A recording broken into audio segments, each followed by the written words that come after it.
So let's begin. I say, we did this? You did. So this the Makif HaRochek, the Sichlim HaMokim, which he explained even in the Moshel, applies to the Eidin Saf Lifnei HaTzimtzum, because this is the Rav, as he's not even consciously entertaining the Talmud. Not in the conscious way, but in the essential way, he's always connected, not in the conscious way. So even that he gives over ultimately, because he wants to give himself over to the Talmud. But how does he give it? He gives it only in a moshel and a chida. It can't be given in an open and revealed way. It can only be given concealed and boxed, because what he's giving essentially is not really defined in any particular tzir, in particular form. As we're explaining the Maimah, what he really wants to give over is himself. As a Rav, the way he perceives, period. So that's given over in the moshel and a chida, dafka in a concealed way and in a very external way, externally. Again, as the David just joined, and repeat this word again, that yesterday he explained that the moshel, the Rav, and the Talmud applies even as we understand the Eidin Sof Lifnei HaTzimtzum. At first glance, it wouldn't apply, because if there's a Rav and a Talmud, there's already a creation, there's a receiver, recipient, and a defined relationship. But he answered, no, because the moshel of the Rav, especially in the second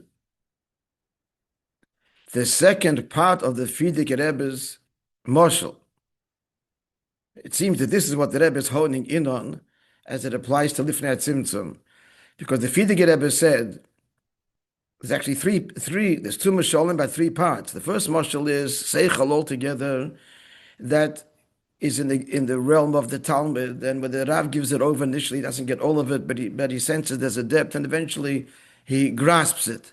That's makiv korov, that's Eidin Sof Lamata Madadin Tachlis. But then the Frierdiker Rebbe gave two parts of the mashal of the makiv harochek.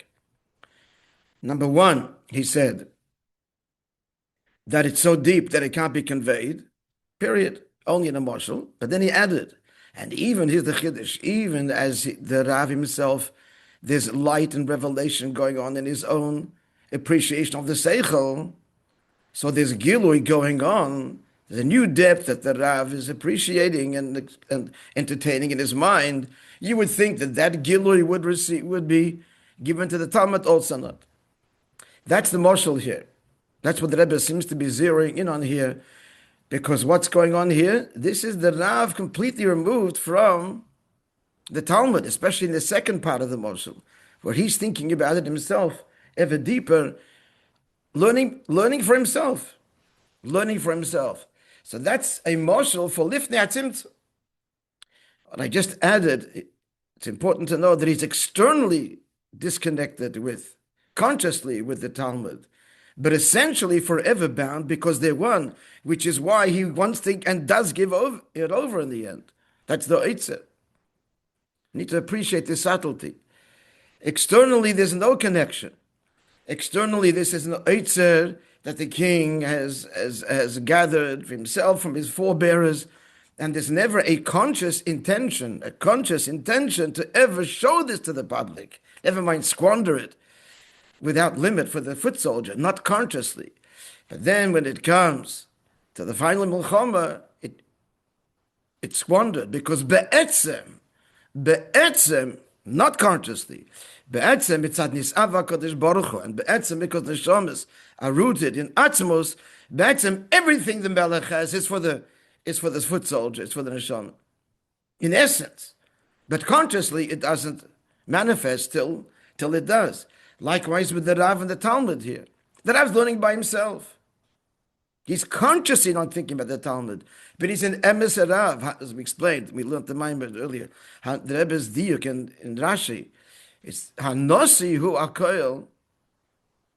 Hanosi akoil means nosi means elevated, even that part which is elevated from the people fundamentally.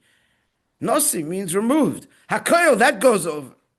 That he gives ultimately. That's the Eitzah. So there's the conscious level and the essential level. The conscious, to state this even clearer, on a conscious level, Seder Ishtalshalos, Atzilus has nothing to do with us. But it precedes us. Oyer in Sof, we have no shaykhs to. The Oitzer we don't ever see. And consciously, when the king amassed it, he didn't have in mind a conscious level. It's going to squander this. And the country was kept for centuries and millennia hidden. No one sees it. That parallels Ishtalshalos. Ishtalshalos on a conscious, overt level. What shaykhs do we have? And moreover, in the face of Ein Sof, not just what shaykhs, absolutely insignificant. That's on an overt conscious level. Because the Eibishter Nisava wanted the dirb tachtonim, which means there's got to be an alien and a tachten. And the lower the tachten is, the less significant you are. And the ultimate alien, you're butler b'metzias. But be'etzem, in essence, it's a whole different story. The whole reason this is ishtaushlis is because of you. Including Ein Sof, Lifnei Tzimtzum. The Ein Sof, Lifnei Tzimtzum, God only manifested that. Why did that happen? Because be'etzem, it did it, and that means you and me, lamata, and one day it will be revealed and squandered, and bizbus ha'itzus for the soldiers in the front line. That one day is now.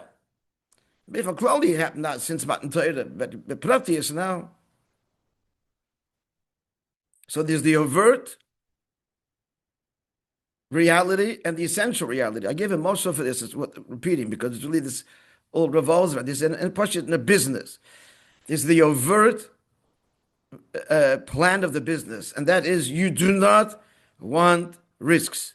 Your business plan, you want there's profits that you project based on all of the cheshbonis, and you, on the contrary, you're trying to preclude and protect every possible risk.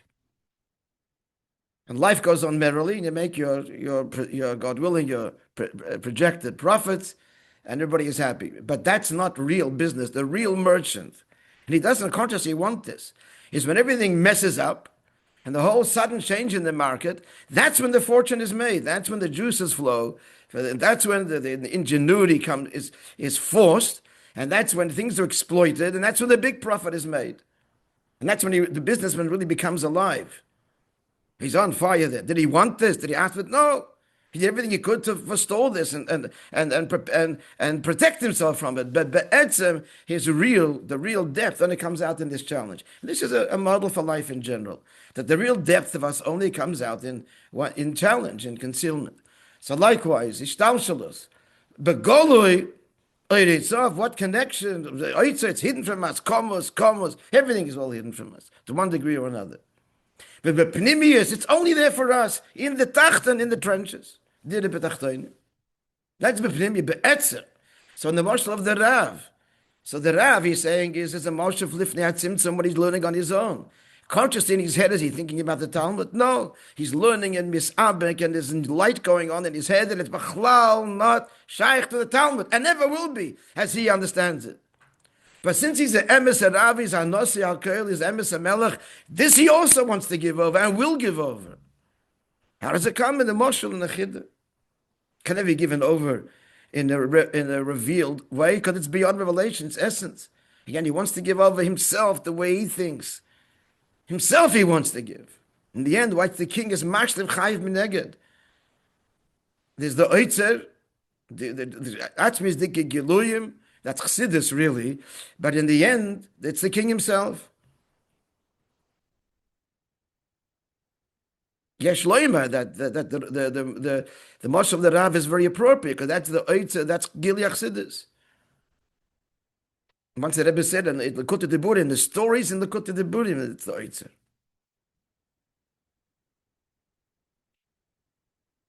But then there's the Baal HaMaimer, the Melech himself. Mashlev Chayiv Mineged. He puts his life on the line. The Rebbe said it.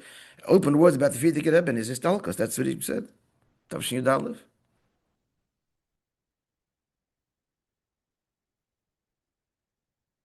And he suffered for our sins. B'chol b'sha'einu b'dukim v'neseinu. The Lashon in Yeshaya. That Mashiach. Well, open words in Tavshin Yud Aleph. But what I'm trying to convey here is the overt and the essential. Again, let's be clear. The overtly, when the Rav is learning himself, the Talmud is not there. But be'etzem, be'pnimius, it's all for the Talmud. He's giving everything over. But these essential things cannot be given over in a revealed way because they cannot be defined. So they come in emotional. Now, he's going to examine this now a little bit. Now, continue now, Lahoyer. So there is no idea of a Talmud, kind of a tzimtzum. Is that not overtly, not in the oyer, not in the oyer, not in the oyer. The oitzer in the mashal, the oitzer. It's not for the people. They're never going to see it. They don't even. There is an oitzer. They could guess that they know there's an oitzer. They have no idea what's inside it. It's never spoken about, and it's never going to be shown. That's the overt plan. No one's ever going to see it. But then it comes to the crunch, it's bizbuz oitzres. Because be'etzem, why is there a melech, why is there an oitz? It's all for the people. But that's be'etzem. So even the Rav, as he's doing on his own, but Golu is disconnected from the Talmud. But be'etzem is never disconnected. And whatever he's going to discover, he's got to give it over. He's giving himself over to the Talmud. Hanosi HaKoel. Even the Nesiyus part of him, that which is beyond the Talmud, somehow he gives it to him. Not in the way of Gilui, because it's beyond Gilui. So he gives it in a moshel and so on. In a Tanua, in a Maise, in a Sipur.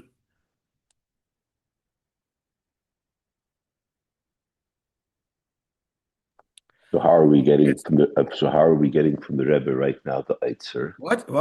So how are we getting from the Rebbe now, after Gimel Tammuz, the Eitzer? So L'chayre, the Eitzer he gave. We just got to keep on using it. He gave it, keep on mining it and using it. As we're learning the Maimber in Ulam Mamorim, we are unlocking the Eitzer. But the deeper the Mashte Chayav Mineged, that the Rebbe is giving more and more every day. He's more and more investing his essential self in every one of us. In the words of the Rebbe, and that's ongoing. And even the Maimer, I mean, as we learn the Maimer, he's saying it along, and as we're learning it now, there's Giluyim and Koiches coming with, not just learning academic texts. We are tapping into these treasures, and therefore with these Koiches. But on an overt level, it was given. He's not saying a Maimer anymore. Given once, just keep on, the treasures there, keep on mining it, keep on hauling out the treasures and spending it. Spend it. It's not been exhausted. The treasures have not been exhausted. Given once. Oh, but the Melech himself, that is ongoing in the most literal way, in a deeper way. And the Maimer also, as we said, every time I learn the Maimer, the Bala Maimer is saying it. So the Rebbe is saying this Maimer now anew. The Rebbe is saying it with us. So that's a new Gilui. But in the Nimshal, that's the Moshel and the Nimshal that don't match. The Nimshal what? The Moshel and the Nimshal don't match. The Moshel is the king. The king is giving everything, right? Just that he gives himself. Fine. So how now, after Gimel Tammuz, are we receiving? You say we're taking it. We're receiving what? How are we receiving the Eitzer? How is he giving it? And what is he giving? What's he giving right now? He's giving something old, giving something new. The bigger the battle, the closer to the victory, the more and more is being given. Fine. What is being given now? More than was then. You tell me now, through our learning, we're getting more. No. The mashal is that the king is giving. Of course, it's for the people on the front lines. What is the king giving now? What's the Rebbe giving now after Gimel Tammuz? So I'm trying to answer. There's two things. First, you tell me what we're learning is one thing. Number one, the Chassidus, which means, but he said it. He said it's my Metash Chavov. So what's he giving now? The answer is that this is an inexhaustible Maimer. So Kinderlach, learn it. and mine it and take out its new koiches and treasures that is given in the present tense as you are learning it. And that's the meaning of Sifsais of Doivavais, that the tzaddik, when you learn the tzaddik's Torah, his words are saying it in the Bakeves, says in the grave. Why did he have to say it? He said it once in 1966. Because this is a real connection and a new revelation and depth from these very same words, Aktoida, the same words we're learning over and over again and revealing and mining its depth ever greater chidush and greater insight, not just academic, we mean the Aposhet Koiches, Elikus. So as we are learning the Maimer, we are revealing, unlocking ever deeper the Elikus that is invested in this Maimer in real time now, and he's saying the Maimer with us. And there was I forgot which Fabelanga it was. The Rebbe was kocht in this. Sifsais of David said that the Nasi is the Rebbe is saying it now, as we are learning it. And for those people who aren't learning it, and for those people who aren't learning it, but are not interested in all this. If you're not learning it, the koiches are there, you're not taking it, it's a big nachmanas. And perhaps we might add to your question that the second thing that Mashlif Chayav Meneged, that the king gives himself over and literally puts his life on the line, that is given to everybody, whether you learn it or not, whether you take the Oitzer or not, the king's in the front lines and putting his life down. And so that even if you don't learn the Maimer, for every Jew, that's for every year, that's even more than the Maimer. And that is ongoing. That is ongoing. He's in the throes of the battle, never left Elam Hazeh, and he's putting his life on the line. Every day is Gimel Tammuz. Every day is Gimel Tammuz, including Gimel Tammuz means the day that the sun didn't set. Every day, that's Gimel Tammuz. The sun didn't set, which means to say that he didn't leave and remains invested as an original Gimel Tammuz with Yeshua until it was a battle then to conquer Yisrael and complete the Yerusha. And that's ongoing. He's in the throes, Pashut, dying, putting his life down every moment.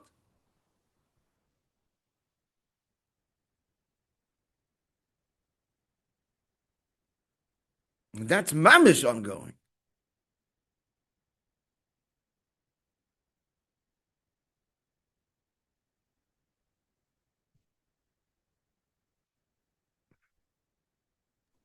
Okay, Gabe, weiter.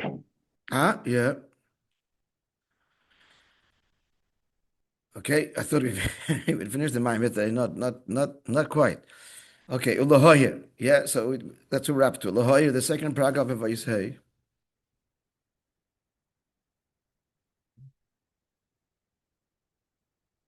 Say these words, Kal Blutik, and then drink some coffee.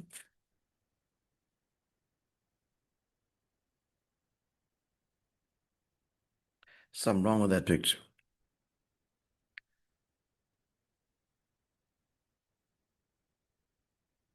Yeah.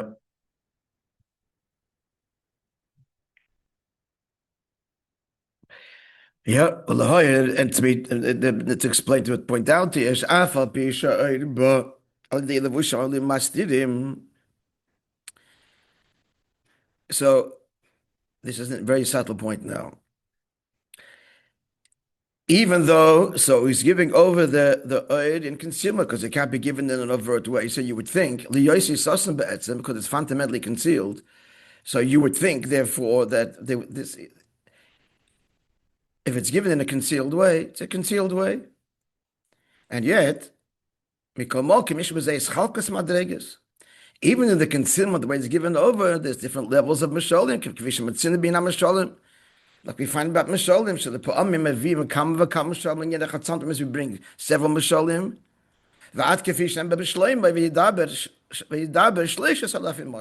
He gave 3,000 Misholim for an insight.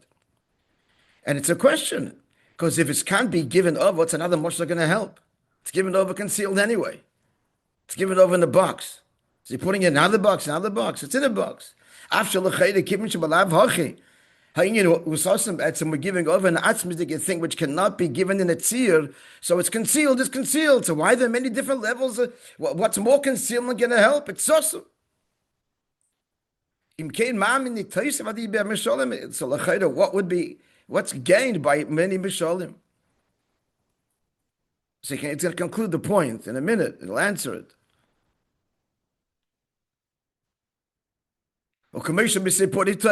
Like in the stories of the Torah, even though what's given over is a secret, so why are there many stories? It's one story.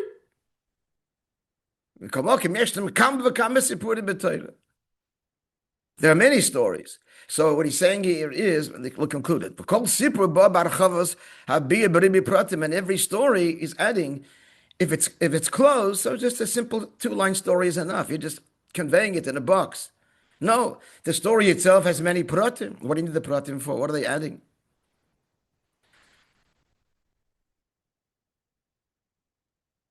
And also Mishalim Shadiri, but Mishalim Nimshayin Lamata B'Yesa. So he's saying not Li Masberit. Footnote 22. Some people are mendish in a story, the idea is conveyed in its breadth, and in a moshel, its length and depth. No, go understand the difference. We can think about that. But what the Rabbi is saying is this: even though it's an essential thing, and if it's essence, then it's given concealed. Concealed is concealed. End of story. No, there's different levels of concealment and different stories and different mishalim. Why? Because he said before that even though this is essence, it's still oir. It's still relatable to our world. And since it's relatable, it's not the moyer, it's not yechelis. If that's what it was, then it can't be given over, and if it is, it's in one hell and v'hester and finished. But since it's an inyan of oil, that's the whole point of it. The whole point of it is that it's a level that to begin with, we are subtly relatable to, because it's oil, revelation, otherness. Therefore, even if it's given over, there's different levels and different levels, which means to say people understand the story in a different way, and this story more, this story less. You're not getting the etzem in a revealed way, but since this is oil, I won't say it's peeking through, it's not peeking through, but the fact is that the learner is more engaged. Another Moshe, another story. It's engaging us more. Why? Because the whole point of this is a relationship with us that engages us. So it's not just here as a box. Here's a 2-line story, and in that is the etzem. No, we're giving it to you, and we want you to relate to it.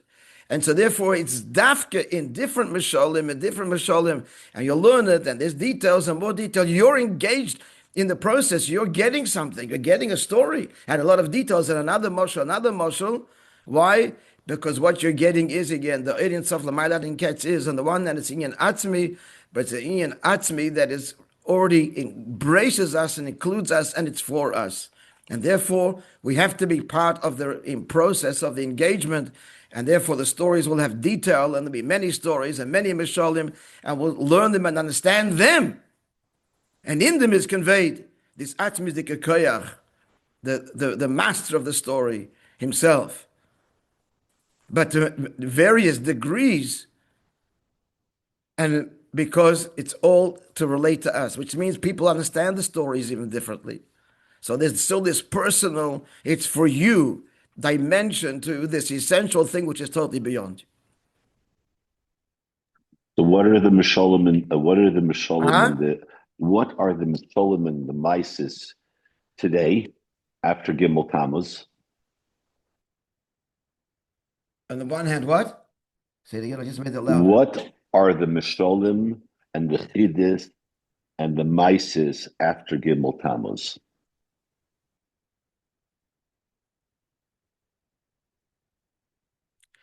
My just first reaction is, it's how many years after Gimel Tammuz? How many years is it? 30, it's 31. Going to be 31. Yeah. 32. So every week, every day, the WhatsApps and on the magazine, the endless, literally stories that are being revealed that were not known and that we're discovering and being inspired by it. It's virtually, not very, it's inexhaustible, just going on and on and on. 24/7. But it's not the king revealing it. Huh? It's not the king. Who are these stories about? It's about the king. Who's revealing it? So he's invested forever in every one of those stories. A Tnuah is forever. A story is forever. Like that Yom Yom. If you see a Tnuah of a tzaddik, it should have an effect forever. Story with the Shvat Zayda. These things, Maisa Moishe Nitzchim, what Moishe Rabbeinu did, everything is forever. Everything is as a source and nigla. The Moishe Rabbeinu, the Nosis, words and Pa'ulas and stories resonate and vibrate and are forever. And we're discovering them. Yes, please join us. Yeah. We're going to start in a few minutes. We're just finishing the previous year. Okay. You can tell the other guys too. Or did Levi tell you to come here? Because he's busy with the kids. His wife is in New York. Okay. Okay. You tell them they can join us. So this is a basic share coming up. That's number one. And actually, maybe the more direct answer is that people are having current stories and not old stories. There's endless stories happening right now in real time.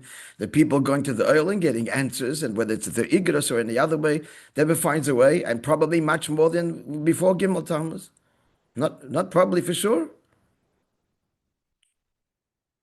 And it's broader. It's not just in the world of Chabad. It would never just contain to the world of Chabad. I'm going to tell you, I was by the oil. This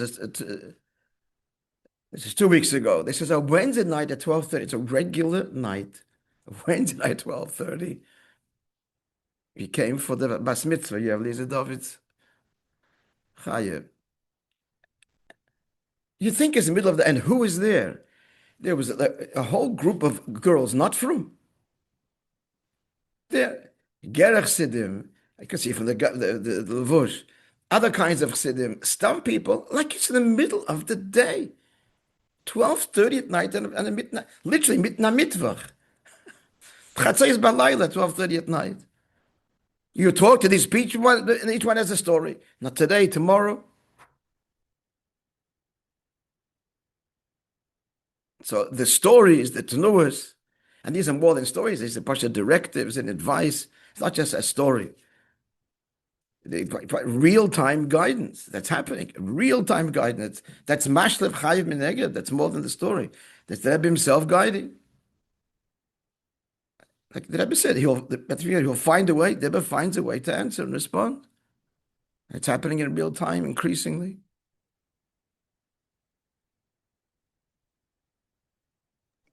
Finish the next few lines. Huh? Finish the next, if you can finish the next few lines. Ice, yeah. Yeah, finish it, yeah. So, but if you do it, number 23.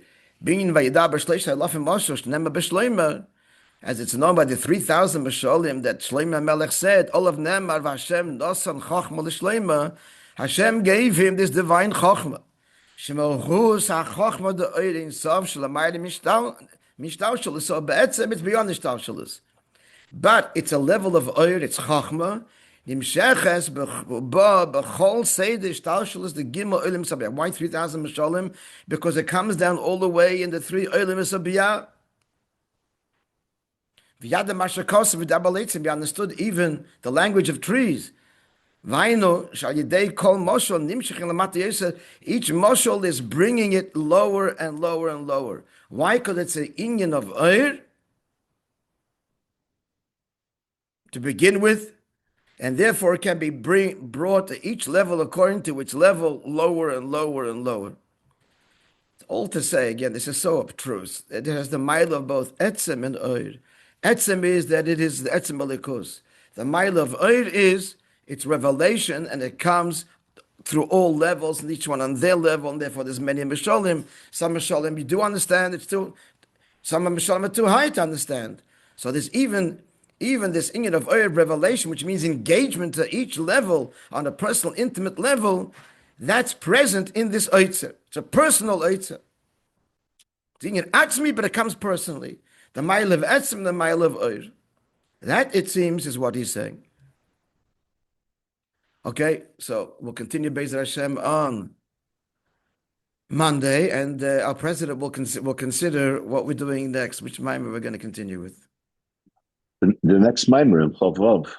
Huh? The next Maimon in Chav Vav. Okay. The Seder Lubavitch. Is it part of the Hemshech of? No, it's not. Okay, no. so the next Maimon Chav Vav. Very good. Okay. Shvayach. Good Shabbos. Good Shabbos. Good morning. Who's joined us already here? Dr. Joe. Thank you, Rabbi. Huh? Thank you, Rabbi. Yeah, definitely. You gained something today. We learned, we're going to discuss something. It was a good discussion. Huh? You and Chaim had a good discussion. Yeah.